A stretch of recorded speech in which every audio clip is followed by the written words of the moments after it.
بسم اللہ الرحمن الرحیم۔ ہمارے چینل میں خوش آمدید۔ میں نے جب سے کرائے کا یہ مکان لیا تھا مجھے سوتے وقت عجیب سی آوازیں آتی رہتی تھیں جس کی وجہ سے میں سو نہیں پاتا تھا۔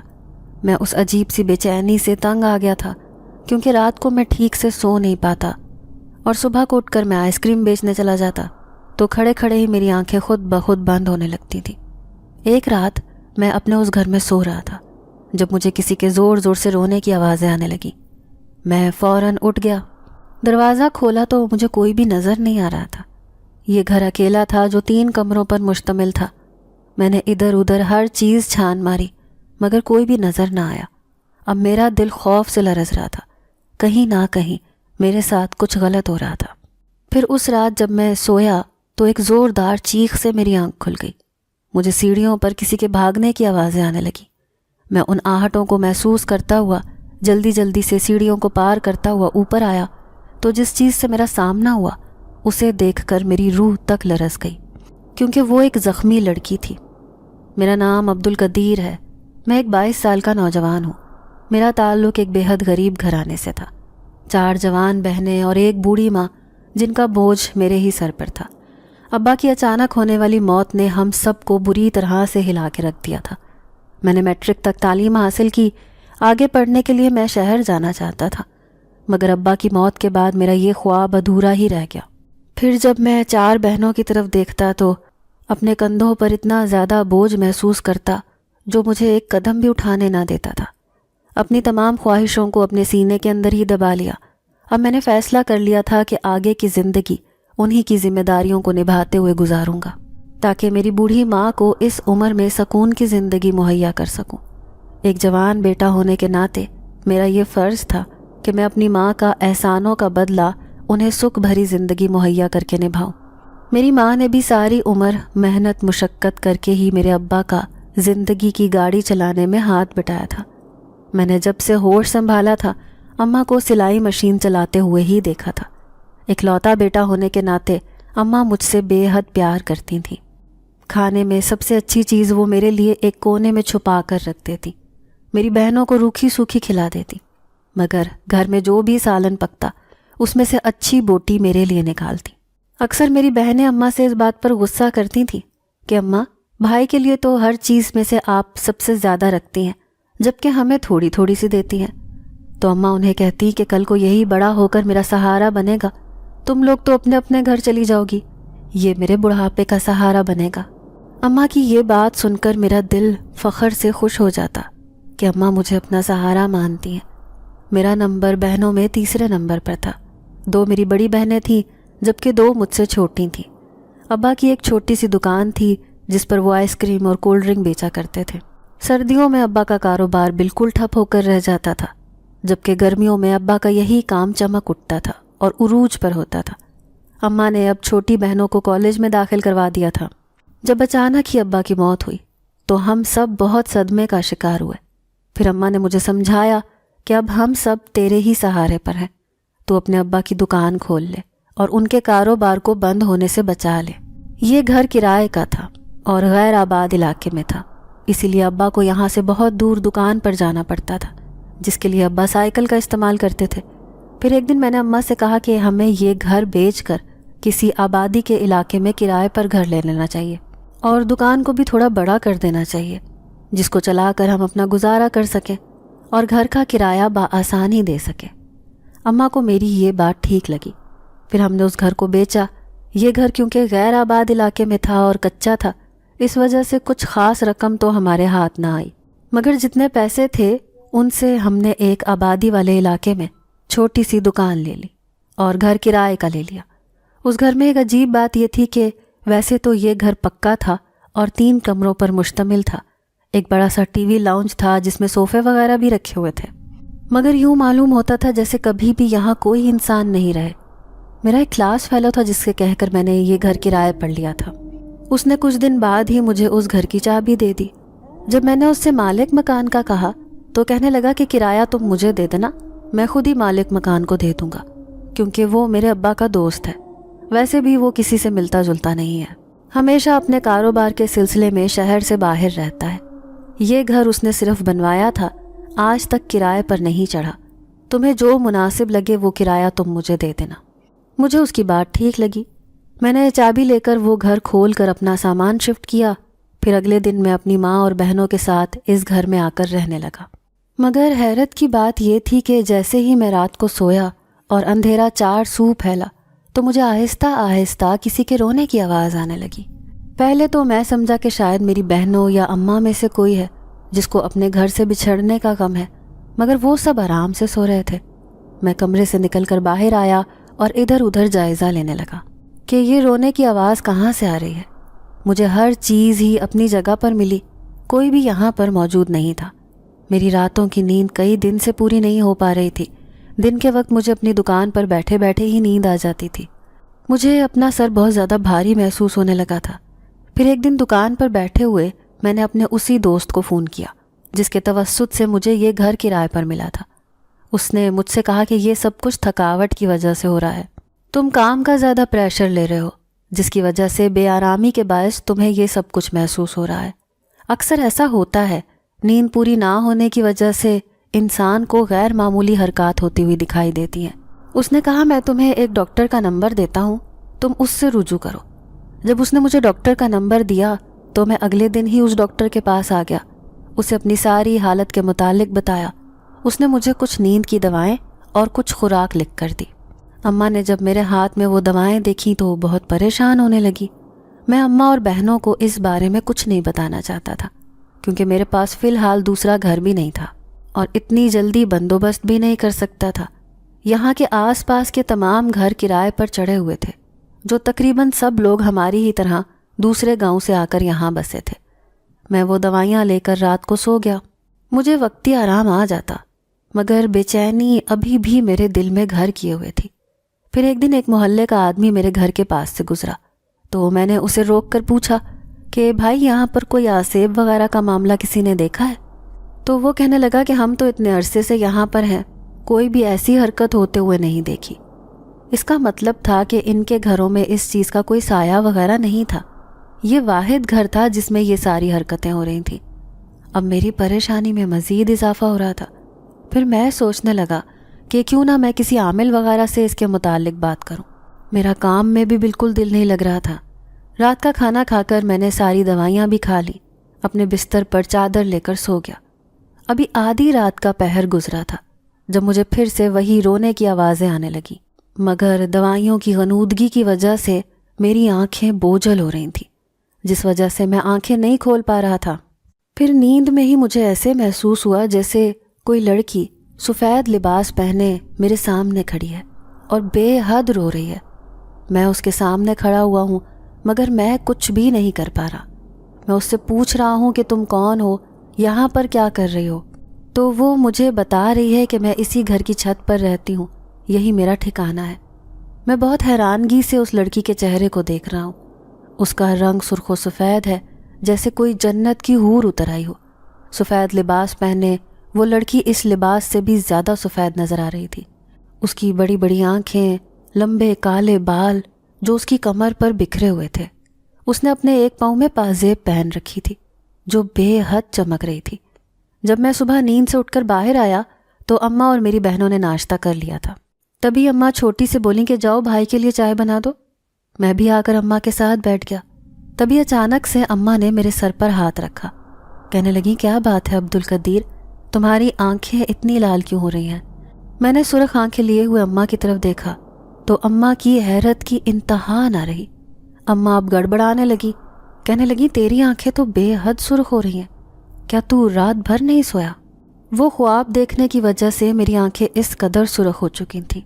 میرا سر بھی بہت بھاری ہو رہا تھا مگر روزی روٹی کی خاطر مجھے دکان پر بھی جانا تھا۔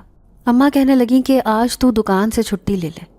میں اماں سے کہنے لگا کہ اماں اتنی ساری آئس کریم میں نے منگوا کر رکھی ہے، وہ خراب ہو جائے گی۔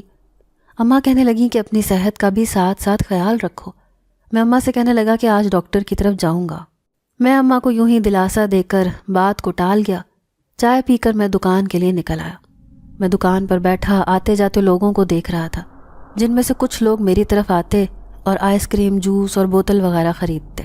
میں ان کی بات سن کر انہیں آئس کریم وغیرہ دے دیتا مگر میرے منہ سے ایک لفظ تک نہیں نکل رہا تھا۔ میں بار بار اس رات والے خواب کے بارے میں ہی سوچے جا رہا تھا۔ وہ لڑکی آخر کون تھی؟ رو کیوں رہی تھی؟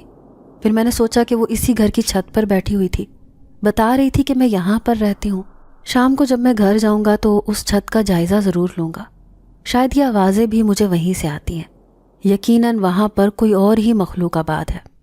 اس بات کا انکشاف تو مجھ پر ہو ہی چکا تھا کہ یہ کوئی انسانوں کی حرکت نہیں ہے، یہ یقیناً کوئی اور ہی معاملہ ہے، اور اب مجھے اس معاملے کی تہہ تک جانا تھا کہ آخر اس لڑکی کے ساتھ مسئلہ کیا پیش آیا ہے۔ سارا دن میرے دماغ پر یہی بات سوار رہی۔ پھر شام کو جب میں گھر آیا تو اوپر جانے کا تہیہ کر لیا، لیکن دل خوف کے مارے کانپ رہا تھا۔ مجھے سمجھ نہیں آ رہی تھی کہ اگر میں اوپر جا کر دیکھوں گا اور وہ لڑکی وہاں پر موجود ہوئی تو پھر میں کیا کروں گا۔ یہ بات سوچ کر ہی مجھے خوف کے مارے پسینہ آ رہا تھا، لیکن اتنے دنوں کی جو بے چینی اور پریشانی میں نے برداشت کی تھی، مجھے اب کسی نہ کسی طریقے سے اس بات کا سراغ لگانا ہی تھا کہ آخر وہ لڑکی کون تھی اور بار بار مجھے خواب میں کیوں دکھائی دیتی ہے۔ میں کانپتے قدموں سے اوپر کی طرف بڑھنے لگا۔ اچانک پیچھے سے اماں نے آواز دے دی، بیٹا کیا بات ہے، اوپر اس وقت کیوں جا رہے ہو؟ اماں کی آواز ایک دم مجھے بہت تیز محسوس ہوئی۔ میں ڈر کر فوراً اچھل پڑا۔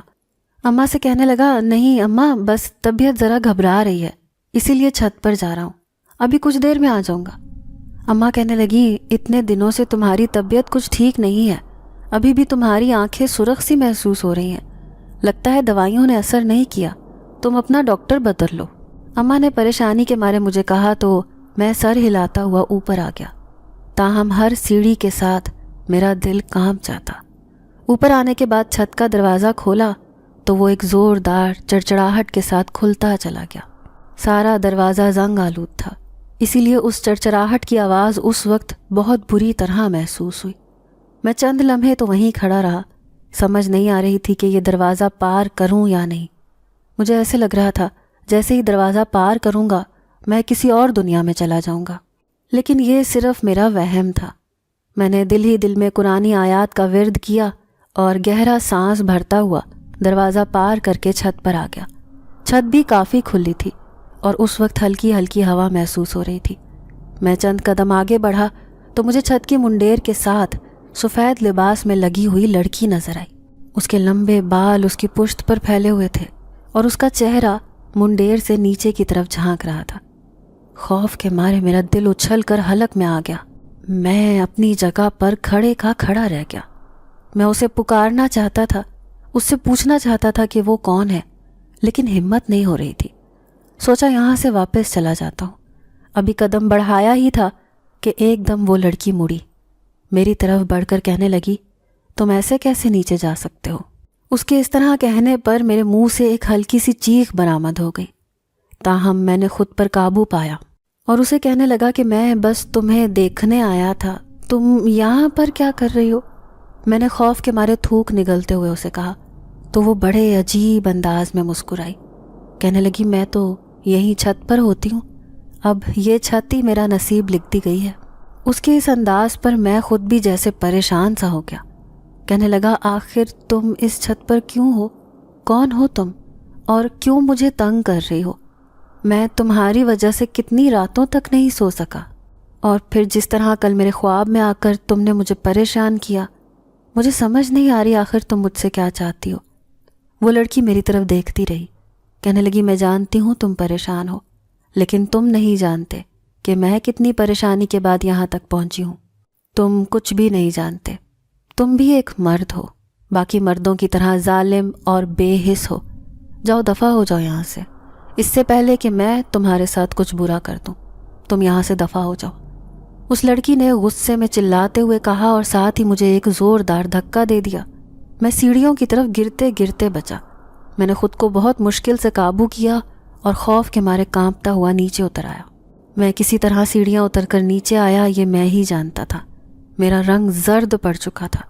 اماں نے جب میری یہ حالت دیکھی تو پوچھنے لگی کہ آخر ہوا کیا ہے، تم اتنے پیلے پڑے ہوئے ہو؟ لیکن میں چپ چاپ اماں کا چہرہ دیکھتا رہا، زبان سے ایک لفظ نہ نکلا۔ مجھے سمجھ نہیں آ رہی تھی کہ وہ لڑکی ایک دم اتنے غصے میں کیوں آ گئی، اور پھر اس نے سارے مردوں کو برا بھلا کیوں کہا۔ مردوں سے اس کا کیا لینا دینا تھا؟ وہ کیوں دنیا کے سب مردوں کو ایک جیسا گن رہی تھی؟ اس لڑکی کی باتیں میرے دماغ میں چکرا رہی تھیں، لیکن اب ایک بات کا تو پتہ چل گیا تھا کہ چھت پر واقعی کوئی لڑکی موجود تھی، اور پچھلے دنوں میں گھر کے اندر جو غیر معمولی واقعات ہوئے تھے وہ سب اس لڑکی کی وجہ سے ہی ہوئے تھے۔ لیکن ایک بات کی سمجھ نہیں آ رہی تھی کہ آخر وہ چھت پر کیا کر رہی ہے، اور دوسرا وہ میرے سامنے کیوں آئی۔ تاہم اس رات مجھے بخار نے گھیر لیا۔ شدید پریشانی اور خوف کی وجہ سے مجھے بخار ہو گیا۔ اگلے دن میں چاہنے کے باوجود بھی دکان نہیں کھول سکا، کیونکہ اماں مجھے کسی بھی طور بستر سے اترنے ہی نہیں دے رہی تھیں، جبکہ میں دکان پر جانا چاہتا تھا، کیونکہ مجھے پتا تھا کہ اس طرح میرا نقصان بھی ہو سکتا ہے۔ لیکن اماں نے مجھے ڈپٹ کر بٹھا دیا، کہنے لگیں کہ زندگی اور صحت سے بڑھ کر کوئی چیز نہیں ہے، آرام سے بیٹھے رہو جب تک تمہاری طبیعت ٹھیک نہیں ہو جاتی۔ اب میں تمہیں باہر ایک قدم بھی نہیں نکالنے دوں گی۔ اماں نے مجھے محبت سے ڈانٹ کر لٹا دیا۔ میں بھی آنکھیں موند کر لیٹ گیا۔ مجھے اب اس لڑکی کی پریشانی کے ساتھ ساتھ اپنے کام کی بھی پریشانی تھی۔ اگر میں آج دکان پر نہیں گیا تھا تو پھر لازمی بات ہے کہ میرا کچھ نہ کچھ نقصان تو ہوا ہوگا، لیکن میں نے یہ کہہ کر ساری بات اللہ پر چھوڑ دی کہ اللہ مالک ہے۔ چپ چاپ آنکھیں موند کر لیٹ گیا۔ بخار سے ٹھیک ہونے میں مجھے 2 دن لگ گئے، لیکن کمزوری ابھی بھی باقی تھی۔ 2 دن چونکہ دکان بند رہی، کافی ہرج ہو چکا تھا، اسی لیے آج میں اماں کو بتائے بغیر دکان پر چلا آیا۔ دکان پر میرا کافی سامان خراب ہو چکا تھا۔ مجھے آئس کریم کے لیے دوبارہ آرڈر بک کروانا پڑا۔ اب میرے پاس کچھ ہی چیزیں پڑی ہوئی تھیں، اور اس کی بھی کوئی خاص سیل نہیں ہو رہی تھی۔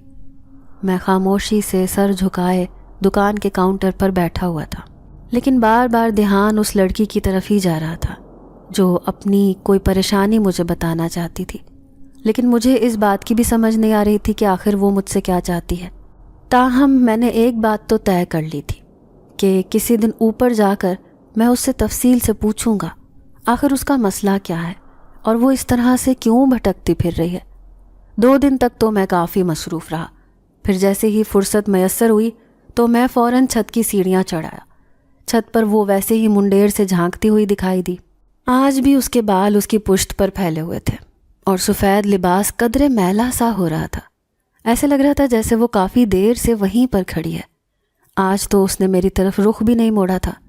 میں چند لمحے اس کے پیچھے کھڑا بس اسے دیکھتا رہا، پھر ایک طرف سے مخاطب کیا، کہا سنو، میری بات سنو۔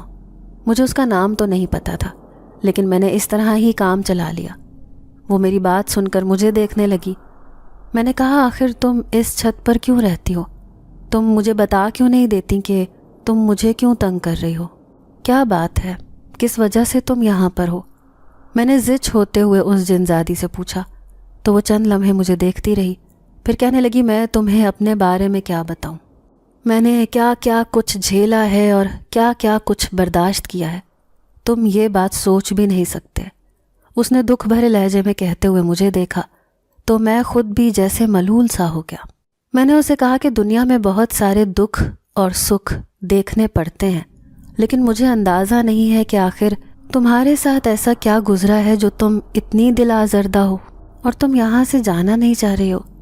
میں نے اس جنزادی سے پوچھا تو وہ چند لمحے میری طرف دیکھتی رہی، پھر کہنے لگی تم بھی تو ایک مرد ہو، میں تمہارے اوپر یقین نہیں کرتی، لیکن نہ جانے کیا بات ہے، تم سے بات کر کے پھر بھی اچھا لگا۔ اس جنزادی کی یہ بات سن کر میں مسکرا دیا۔ اسے کہا کہ مجھے اپنے بارے میں بتاؤ تو صحیح، میں تمہاری مدد نہ کر سکا تو شاید تمہارے دل کا بوجھ ہی ہلکا ہو جائے۔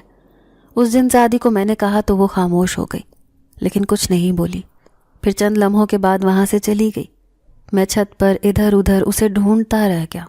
مجھے ایسے لگ رہا تھا جیسے آج وہ مجھے اپنے بارے میں سب کچھ بتا دے گی، لیکن اس لڑکی کے منہ سے ایک لفظ نہیں نکلا۔ نہ جانے کیا بات تھی جو وہ اتنی پریشان اور آزردہ تھی، نہ جانے اسے ایسا کون سا دکھ پہنچا تھا جس نے اسے اتنا پریشان کر رکھا تھا۔ میں یہ سوچتا ہوا نیچے چلا آیا۔ اپنے کمرے میں اپنے بستر پر آ کر بھی بار بار میرا دھیان اس لڑکی کی طرف ہی جاتا رہا۔ میں جو اس کے بارے میں جاننا چاہتا تھا، آخر اس کے ساتھ ایسا کیا واقعہ پیش آیا جس نے اسے مردوں سے اتنا متنفر کر دیا تھا؟ آخر وہ کیا بات تھی؟ میں یہ سوچ کر ہی رہ گیا۔ اس رات گھر میں کوئی بھی غیر معمولی واقعہ نہیں ہوا، شاید وہ اپنی موجودگی کے بارے میں مجھے بتانا چاہتی تھی، تو اب چونکہ مجھے معلوم ہو گیا تھا، اس لیے اس نے آج کی رات کوئی ایسی حرکت نہیں کی جو غیر معمولی ہو۔ حالانکہ میں لاشعوری طور پر منتظر ہی رہا، لیکن ایسا کچھ بھی پیش نہیں آیا۔ اگلے 2 دن گھر میں کافی سکون سے گزرے۔ اب تو میرا کام بھی دوبارہ سے چل نکلا تھا۔ بیماری کی وجہ سے جو 3-4 دن کا میرے کام کا حرج ہوا تھا، اب وہ کافی بہتر ہو گیا تھا۔ اب میں کافی مطمئن تھا اور صحت کے حوالے سے بھی میری طبیعت اب کافی بہتر تھی۔ لیکن ایک شام پھر گھر میں کچھ ایسا ہوا جس نے سب کو ہلا کے رکھ دیا۔ اس شام میری چھوٹی بہن چھت پر کپڑے پھیلانے گئی تو اسے وہاں پر وہی سفید لباس والی لڑکی دکھائی دی۔ اس کے بال اس کی پشت پر پھیلے ہوئے تھے اور اسی طرح وہ منڈیر کے اوپر کھڑی تھی۔ میری بہن نے جب اسے دیکھا تو خوف زدہ ہو گئی، چلاتی ہوئی نیچے چلی گئی۔ میں ابھی گھر میں داخل ہوا ہی تھا، جب اسے اس طرح چلاتے ہوئے دیکھا تو بے ساختہ اس کی طرف دوڑا، پوچھا کیا ہوا، تم ایسے کیوں چلا رہی ہو؟ میں نے حواس باختگی کے عالم میں اس سے پوچھا۔ اس کی آنکھیں خوف سے پھیلی ہوئی تھیں، اس سے بولا بھی نہیں جا رہا تھا۔ اس نے سیڑھیوں کی طرف اشارہ کرتے ہوئے کہا، بھائی وہ وہاں پر۔ یہ کہتے ہوئے وہ میری باہوں میں ہی بے ہوش ہو کر گر گئی۔ میں گھبرا گیا، اسے فوراً اٹھا کر اندر بستر پر لٹایا۔ اماں سے پوچھا، اماں اسے کیا ہوا ہے؟ اماں کہنے لگی، مجھے تو معلوم نہیں، یہ تو چھت پر کپڑے پھیلانے گئی تھی، وہاں سے چلاتی ہوئی نیچے بھاگی آئی ہے، تبھی تم آ گئے۔ اماں نے کہا تو میں فوراً سمجھ گیا کہ یقیناً اس نے اس لڑکی کو دیکھ لیا ہوگا۔ میں کچھ سوچتے ہوئے باہر کی طرف چلا آیا۔ اماں نے اس کے اوپر پانی کے چھینٹے مارے۔ تھوڑی دیر بعد میری بہن کو ہوش آ گیا، تاہم وہ ابھی بھی کافی خوفزدہ تھی۔ پھر اس نے وہی بتایا جو میں سمجھ رہا تھا۔ اس نے اس چھت پر اسی سفید لباس والی لڑکی کو دیکھا تھا، تاہم میں نے اسے سمجھا دیا اور کہا کہ گھبرانے والی کوئی بات نہیں ہے، تم پریشان مت ہو۔ وہ حیرانی سے میری طرف دیکھتی رہی، جبکہ میں اس سے نظریں چراتا ہوا اوپر چھت پر آ گیا۔ میں آج یہ سوچ کر ہی چھت پر آیا تھا کہ آج جو بھی ہو میں اس سے پوچھ کر رہوں گا کہ آخر تم یہاں پر کیوں ہو اور کیوں اس طرح ہمیں پریشان کر رہی ہو۔ یہی سوچتا ہوا میں چھت پر آیا تو وہ چھت کے بیچوں بیچ زمین پر بیٹھی ہوئی تھی۔ اس کی آنکھوں میں آنسو تھے، اس کے بال اس کے چہرے پر گر رہے تھے۔ تھوڑی تھوڑی دیر بعد وہ اپنے آنسو صاف کرتی، پھر دوبارہ رونے لگتی۔ میں بھی اس سے تھوڑے فاصلے پر اس کے قریب ہی بیٹھ گیا۔ اسے کہا کہ دیکھو، اگر ایک مرد ہوں میں تو ایک انسان بھی ہوں۔ شاید زندگی میں کبھی کسی مرد نے تمہارے ساتھ کوئی اچھا سلوک کیا ہو، اسی مرد کے واسطے تم مجھے سچ سچ بتاؤ، میں تمہاری مدد کرنا چاہتا ہوں۔ آخر تمہارے ساتھ کیا ہوا ہے جس کی وجہ سے تم اتنی پریشان اور دکھی ہو؟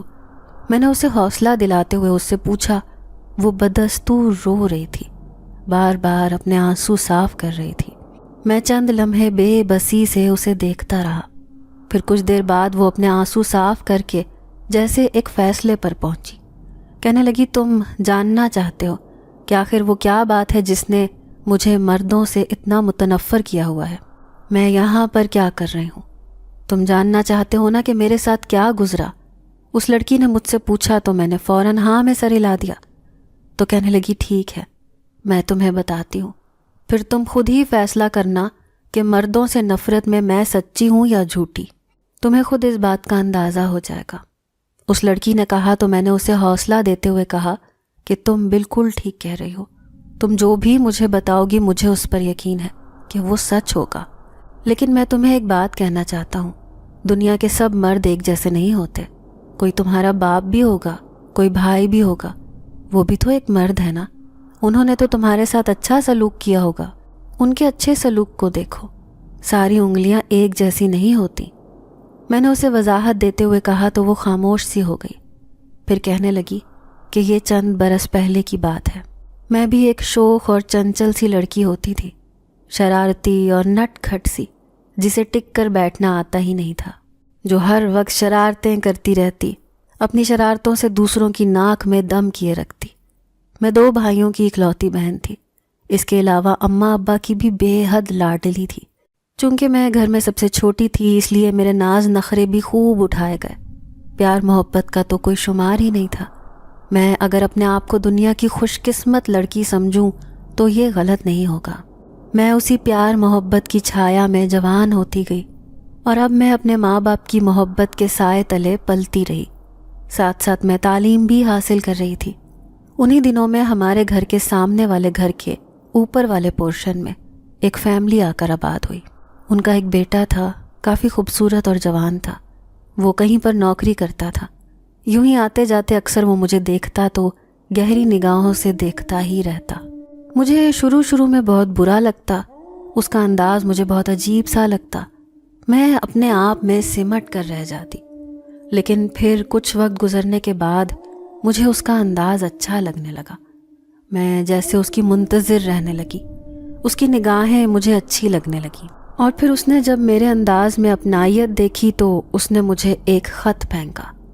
میں کاغذ کا وہ رکا دیکھ کر پریشان ہو گئی، میرے اوپر گھبراہٹ طاری ہو گئی، کیونکہ آج تک میں نے ایسا کبھی نہیں کیا تھا۔ لیکن اب چونکہ یہ پہلی بار ہو رہا تھا، اس لیے مجھے گھبراہٹ جلدی طاری ہو جاتی تھی۔ میں نے فوراً سے وہ کاغذ کا ٹکڑا اٹھا کر مٹھی میں بند کر کے اپنے دوپٹے میں چھپا لیا، پھر کمرے میں آ کر دروازہ بند کر کے اسے پڑھا۔ اس لڑکے نے اپنی بےتابیوں کا حال لکھا تھا، اپنے دل کا حال دل کھول کر بتایا تھا۔ میں وہ پڑھ کر خوش ہو رہی تھی، دل میں گدگدی سی ہو رہی تھی۔ میرے جذبات بھی اس سے کچھ مختلف نہیں تھے۔ میں نے بھی اسے فوراً جوابی خط لکھ دیا۔ مجھے اس بات کا اندازہ ہی نہیں تھا کہ میں کیا کھیل کھیلنے جا رہی ہوں اور کون سے راستے پر چل نکلی ہوں۔ اس کے بعد تو پھر خط و کتابت کا سلسلہ شروع ہو گیا۔ وہ اکثر اپنا حال دل اس میں لکھ دیتا اور میں اپنے دل کی بات اس سے کہتی تھی۔ یوں ہماری محبت پروان چڑھنے لگی۔ اب ایک وقت یہ آ گیا تھا کہ ہم ایک دوسرے کے بغیر رہ نہیں سکتے تھے۔ میں ہر وقت اس کے خیالوں میں گھری رہتی۔ پڑھائی سے بھی میرا دل اچاٹ ہو گیا تھا، گھر سے بھی میں مکمل طور پر بیگانہ ہو چکی تھی۔ امی اکثر مجھ سے پوچھتی، کہتی کہ تم کن خیالوں میں کھوئی رہتی ہو، آخر تمہاری توجہ کہاں ہوتی ہے؟ لیکن میں چپ چاپ ان کی شکل دیکھتی رہتی، کچھ نہ بولتی۔ میں انہیں کیا بتاتی کہ میں محبت کے کون سے راستے پر چل نکلی ہوں۔ وقت اسی طرح گزرتا رہا اور پھر ایک دن اس لڑکے نے مجھے ملنے کے لیے کہا۔ میں خود اس سے ملنا چاہتی تھی۔ فوراً سے پہلے میں نے حامی بھر لی، یہ سوچے سمجھے بنا کہ نہ جانے میرے ساتھ کیا ہوگا، اور اگر میرے گھر والوں کو اس سب کے بارے میں معلوم ہوگا تو وہ کیا سمجھیں گے۔ میں نے فوراً اس سے ملنے کی حامی بھر لی۔ پھر ہم نے ایک دن طے کیا اور یوں وقت مقررہ پر میں امی سے سہیلی کے گھر جانے کا بہانہ کر کے نکلی۔ سڑک کے اسٹاپ پر اس نے مجھے لے لیا۔ یوں ہم دونوں ایک ریسٹورنٹ میں چلے گئے۔ اب میں تھوڑا گھبرا رہی تھی، میں نے اپنے چہرے پر نقاب کر لیا تھا، کیونکہ مجھے اس بات کا ڈر تھا کہ اگر میرے ابو یا دونوں بھائیوں میں سے کسی نے دیکھ لیا یا کسی رشتہ دار نے دیکھ لیا تو وہ کیا سمجھے گا۔ مجھے اب اس بات سے خوف محسوس ہو رہا تھا۔ تاہم ہم دونوں وہاں پر کافی دیر بیٹھے رہے، ایک دوسرے کے ساتھ باتیں کرتے رہے۔ پہلی بار ملنے کے بعد ہماری جھجک کم ہو گئی، ایک دوسرے کے لیے ہماری محبت اور بڑھ گئی۔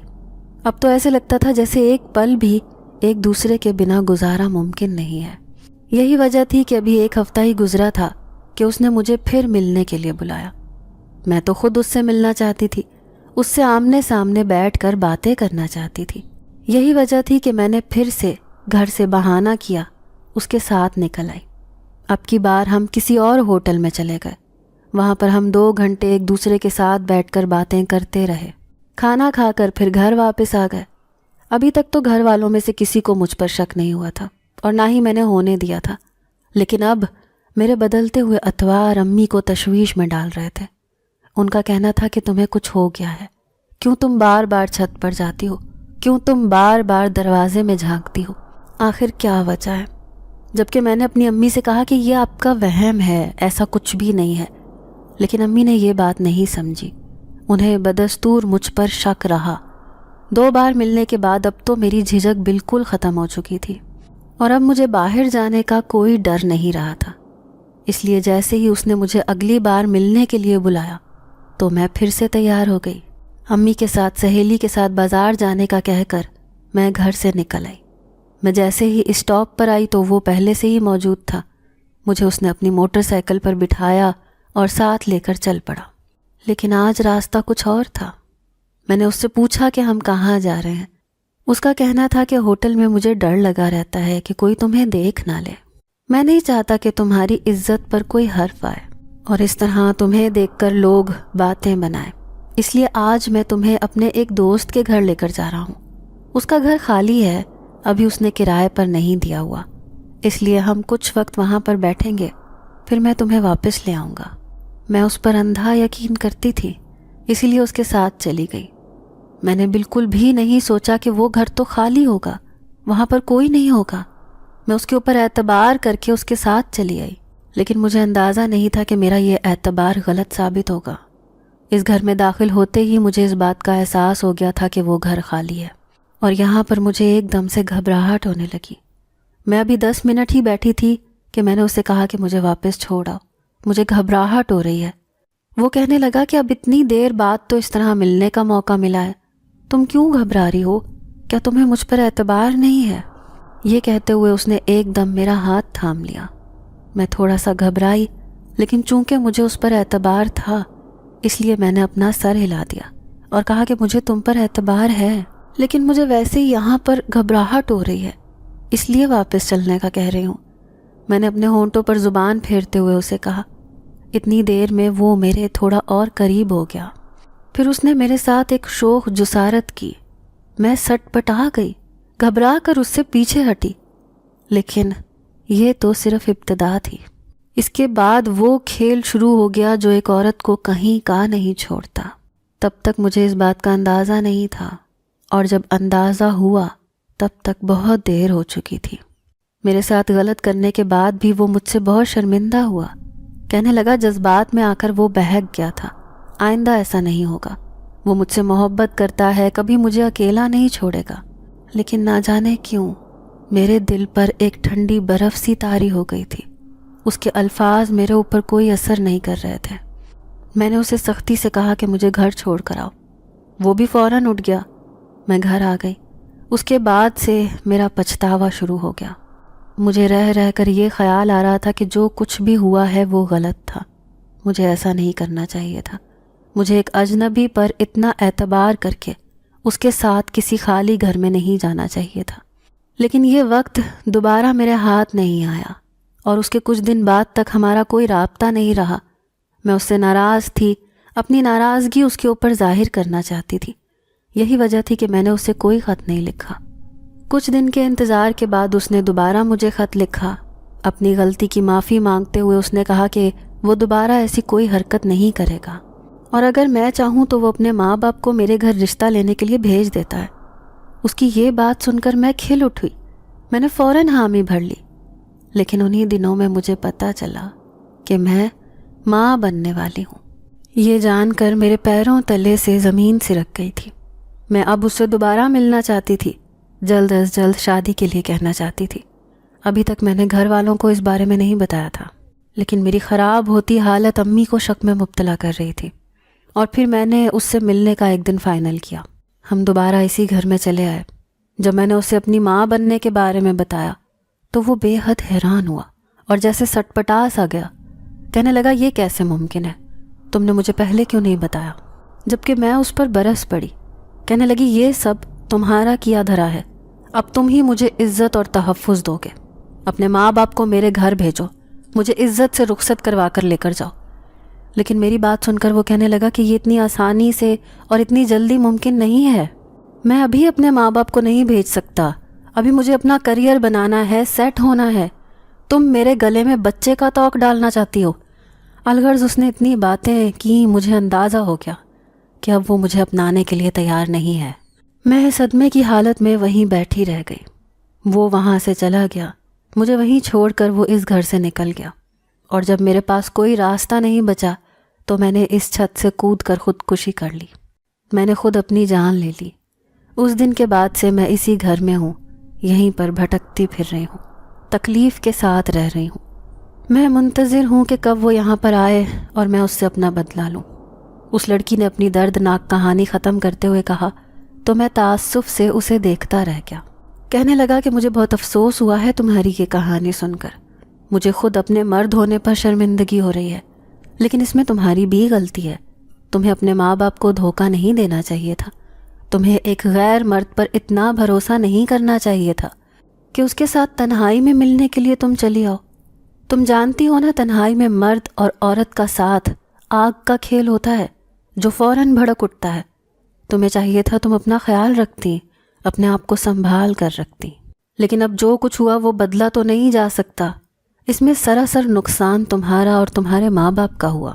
وہ لڑکا تو آج بھی کہیں آزاد گھوم رہا ہوگا اور نہ جانے اب تک وہ کتنی لڑکیوں کی زندگی برباد کر چکا ہوگا. میں نے اس جن زادی سے کہا تو وہ بھی سر جھکا گئی. کہنے لگی بس اسی وجہ سے تم مردوں سے میرا اعتبار اٹھ گیا ہے. اس نے تعصب سے کہا اور پھر خاموشی سے وہاں سے چلی گئی، جبکہ میں اس کے جانے کے بعد بھی کافی دیر تک وہیں پر بیٹھا رہا، اس کے بارے میں سوچتا رہا.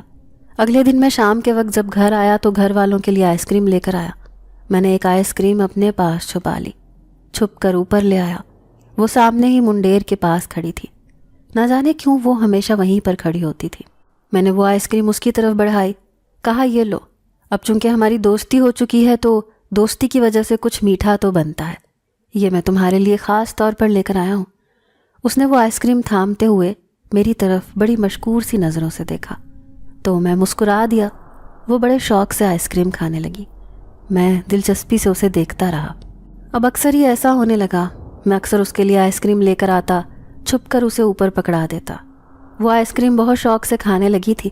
اکثر مجھ سے فرمائش کر کے اپنی پسند کا فلیور منگوا لیتی، میں بھی اسے لا دیتا تھا. جب میں نے اسے آئس کریم کھلانی شروع کی تب سے میرے حالات بہت بہتر ہونا شروع ہو گئے تھے. کام میں اتنی برکت پڑ گئی تھی کہ میں خود بھی حیران ہوتا تھا اور دیکھتا تھا کہ نہ جانے اللہ نے مجھے کہاں کہاں سے نوازنا شروع کر دیا تھا. میرے گھر کے حالات بھی اب کافی بہتر ہو گئے تھے. یہی وجہ تھی کہ جیسے ہی میرا ہاتھ تھوڑا سا سیدھا ہوا میں نے اس گھر کو چھوڑنے کی ٹھان لی. یہی بات جب میں نے اس لڑکی سے کہی تو وہ اداس ہو گئی. کہنے لگی تم یہ گھر چھوڑ کر چلے جاؤ گے، یہاں پر نہ جانے کون آئے، وہ مجھے یہاں سے نکال دیں گے. اس کی یہ بات سن کر میں نے اسے دیکھا اور کہا سنو، تمہیں بھی یہاں سے چلے جانا چاہیے، یہ جگہ تمہارے لیے نہیں ہے، تم کب تک یہاں پر بھٹکتی رہو گی. اس کی یہ بات سن کر میں نے اسے دیکھا اور کہا سنو، تمہیں بھی یہاں سے چلے جانا چاہیے، یہ جگہ تمہارے لیے نہیں ہے، تم کب تک یہاں پر بھٹکتی رہو گی. اب جب کہ تم اس دنیا میں نہیں رہی تو اپنی دنیا میں تمہیں واپس چلے جانا چاہیے. یہاں پر تمہارے لیے رہنا ٹھیک نہیں ہے. میں آج نہیں تو کل یہ گھر چھوڑ کر چلا جاؤں گا. تم اگر میرے ساتھ بھی آنا چاہو تو کب تک رہو گی؟ اس لیے تمہارے حق میں یہی بہتر ہے کہ تم واپس اپنی دنیا میں چلی جاؤ، اپنے اصل تک پہنچ جاؤ. میں نے اسے سمجھاتے ہوئے کہا تو وہ خاموشی سے میری طرف دیکھتی رہی، کچھ نہ بولی. اس کی یہی بات مجھے بری لگتی تھی. وہ موقع پر کچھ نہیں بولتی تھی، خاموش رہتی تھی. اب بھی ایسا ہی ہوا. جب اس نے کوئی جواب نہیں دیا تو میں بھی چپ کر گیا. لیکن پھر جب کچھ دنوں کے بعد میں نے یہ گھر بدل لیا اور ایک نیا گھر خرید لیا. اب میں اپنا ذاتی گھر میں رہ رہا تھا. یہ چھوٹا سا 2 کمروں کا گھر تھا. چونکہ میرے پاس پچھلے گھر کے بھی کچھ پیسے رکھے ہوئے تھے، کچھ میں نے جمع کیے تھے، تو مجھے ایک چھوٹا سا مناسب سا گھر مل گیا تھا. میں اب یہاں پر آ کر سیٹ ہو گیا تھا. مجھے اس گھر سے الگ ہونے کا صرف اتنا ہی دکھ تھا کہ وہ لڑکی اب مجھ سے دور ہو گئی تھی اور دوبارہ وہ مجھے اس دن کے بعد سے نظر ہی نہیں آئی. لیکن اس گھر میں آئے ہوئے مجھے ابھی 1 ماہ ہی ہوا تھا. جب میں چھت پر ٹہلنے کے لیے آیا تو وہ منڈیر کے ساتھ کھڑی تھی. میں اسے دیکھ کر ٹھٹک گیا، ایک دم اس کی طرف بڑھا. حیرانی سے میں نے اسے کہا کہ تم یہاں؟ وہ بڑی آہستہ سے مسکرا کر بولی ہاں میں یہاں. دراصل میں تمہارا شکریہ ادا کرنے آئی تھی. تم نے جس طرح مجھے سمجھایا شاید کوئی اور اس طرح نہیں سمجھا سکتا تھا، اور جس طرح تم نے بیٹھ کر تسلی سے میری بات سنی، مجھے میری غلطی کے بارے میں بتایا، میں اس کے لیے تمہاری بہت زیادہ مشکور ہوں. میں جانتی ہوں کہ میں نے بہت غلطیاں کی ہیں، لیکن میں نے ایک کام اچھا کیا ہے اور وہ ہے تم سے دوستی کرنا. تم حقیقتاً ایک اچھے انسان ہو. جس طرح تم نے مجھے راستہ دکھایا ہے میرے لیے یہ بات بہت اہمیت رکھتی ہے. اس لڑکی نے سچے دل سے مجھے کہا تو میں مسکرا دیا. کہنے لگا بس تم نے میری بات سمجھ لی، مجھے اب کچھ نہیں چاہیے، تم اپنا خیال رکھنا. میں نے مسکراتے ہوئے اسے کہا اور وہ بھی ایک دم روشنی بن کر ہوا میں اڑ گئی. میں کتنے ہی لمحے اسے دیکھتا رہا اور پھر بڑے بوجھل دل سے سیڑھیاں اتر کر نیچے آ گیا. آج اس لڑکی کو گئے ہوئے 3 برس ہو چکے ہیں. ان 3 برسوں میں مجھے اللہ نے بہت رزق دیا ہے. میری اب اپنی آئس کریم کی ایک فیکٹری ہے اور میں یہ سب سمجھتا ہوں کہ یہ صرف اور صرف اس جن زادی کی بدولت ہے. جس طرح اس نے میرے اوپر اپنی عنایت کی، جس طرح سے اس نے میرے لیے یہ سب کیا، میں سچے دل سے اس کا مشکور ہوں. آج میں اپنے گھر میں بہت خوش اور مطمئن ہوں. اپنی 2 بہنوں کی شادی کر چکا ہوں، جبکہ خود اپنے ذاتی کاروبار کا مالک بن چکا ہوں. زندگی بڑے اچھے طریقے سے گزر رہی ہے. مجھے اور کیا چاہیے؟ تاہم مجھے آج بھی اس لڑکی کے لیے بہت افسوس ہوتا ہے. ناظرین، اگر آپ کو آج کی یہ کہانی اچھی لگی ہو تو ویڈیو کو لائک ضرور کریں. اگر آپ کو ایسی دہشت ناک، دل کو جکڑ دینے والی کہانیاں پسند ہیں تو ایسی ایک کہانی روزانہ سننے کے لیے ہمارے چینل کو سبسکرائب کریں. اجازت چاہتے ہیں. اللہ حافظ.